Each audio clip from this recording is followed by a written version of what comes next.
Assalamualaikum warahmatullahi wabarakatuh. Perkenalkan, nama saya Randepa dengan NIM 02512510. Awal pemilihan presiden baru bisa dipilih pada tahun 2004. Sebelumnya, presiden dipilih oleh DPR bukan rakyat. Bagaimana sih pemilihan itu terjadi? Mari kita simak video ini. Baik, perkenalkan, nama saya Faiza Diarika dengan NIM E0512511045. Jadi di era 1945 hingga 2004, rakyat Indonesia itu tidak pernah memilih presidennya sendiri, melainkan di era Soekarno itu presiden dipilih oleh lembaga PPKI dan KNPI. Kemudian di era Soeharto, presiden dipilih oleh MPR setiap 5 tahun.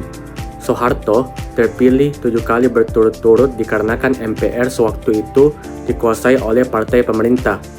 Rakyat hanya bisa memilih anggota DPR, bukan presiden. Oleh karena itu, presiden tidak merasa bertanggung jawab terhadap rakyatnya. Gerakan reformasi tahun 1998 mengubah semuanya. Rakyat menuntut demokrasi yang sesungguhnya, termasuk hak memilih presiden itu tersendiri. Tahun 2001, MPRN mengamandemen UUD 1945 pasal 6A yang isinya yaitu presiden dan wakil presiden dipilih dalam satu pasangan secara langsung oleh rakyat. Ini membuat presiden lebih bertanggung jawab kepada rakyat dan memiliki legitimasi yang kuat. Adapun mekanisme pencalonan dan sistemnya, yaitu pencalonan pasangan calon presiden dan wakil presiden diusulkan oleh partai politik yang memenuhi syarat ambang batas pencalonan.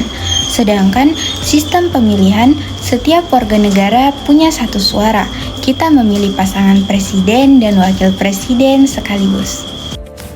Nah, selanjutnya ada syarat menang dari pemilihan presiden, yaitu di mana pasangan calon harus dapat lebih dari 50% suara nasional dan menang lebih dari setengah provinsi dengan minimal 20% suara di setiap provinsi. Nah, jika tidak ada yang memenuhi, diadakan putaran kedua antara dua pasangan teratas. Nah, di putaran kedua nantinya yang dapat suara terbanyak adalah pemenangnya. Selanjutnya adalah pelaksanaan Pilpres. Tahun 2004 merupakan Pilpres langsung pertama yang dimenangkan oleh SBY JK di 2 putaran. Rakyat sangat antusias karena pertama kali bisa memilih langsung. Tahun 2009, SBY Budiono menang dalam 1 putaran dengan suara 60%. Tahun 2014, Jokowi JK menang setelah menghadapi Prabowo Hatta. Pelaksanaan Pilpres pada Pilpres 2019, pasangan Joko Widodo dan Ma'ruf Amin berhadapan dengan Prabowo Subianto dan Sandiaga Uno. Hasil KPU menetapkan Jokowi dan Ma'ruf Amin menang dengan suara 55,50% suara, sehingga memimpin Indonesia pada periode 2019 dan sampai 2024. Lalu pada Pilpres 2024, Indonesia kembali memilih pemimpin pada 14 Februari 2024. Kali ini, pasangan Prabowo Subianto dan Gibran Rakabuming Raka meraih suara terbanyak dan ditetapkan KPU sebagai pemenang, sehingga resmi menjabat presiden dan wakil presiden pada periode 2024 sampai 2029. Singkatnya, Pilpres 2019 dimenangkan oleh Jokowi dan Ma'ruf Amin, sedangkan Pilpres 2024 dimenangkan oleh Prabowo dan Gibran. Nah, selanjutnya apa sih kelebihan dari Pilpres ini? Yang pertama adalah kedaulatan rakyat, di mana rakyat di sini langsung memilih pemimpinnya. Kemudian yang kedua adalah akuntabilitas, di mana presiden memiliki tanggung jawab terhadap rakyat yang telah memilihnya. Kemudian yang ketiga adalah legitimasi yang kuat, di mana presiden memiliki mandat langsung terhadap rakyat. Kemudian yang terakhir adalah partisipasi politik, di mana rakyat di sini langsung berpartisipasi dalam proses demokrasi.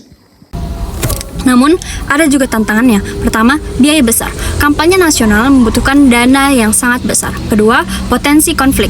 Kompetisi bisa memecah belah masyarakat. Ketiga, money politics. Risiko politik uang dalam kampanye. Keempat, polarisasi. Masyarakat terpecah menjadi kubu-kubu pendukung.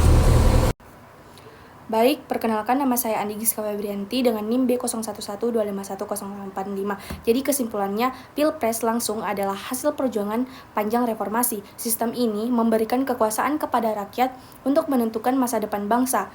Meski ada tantangan, ini adalah bentuk demokrasi yang lebih baik daripada sistem lama.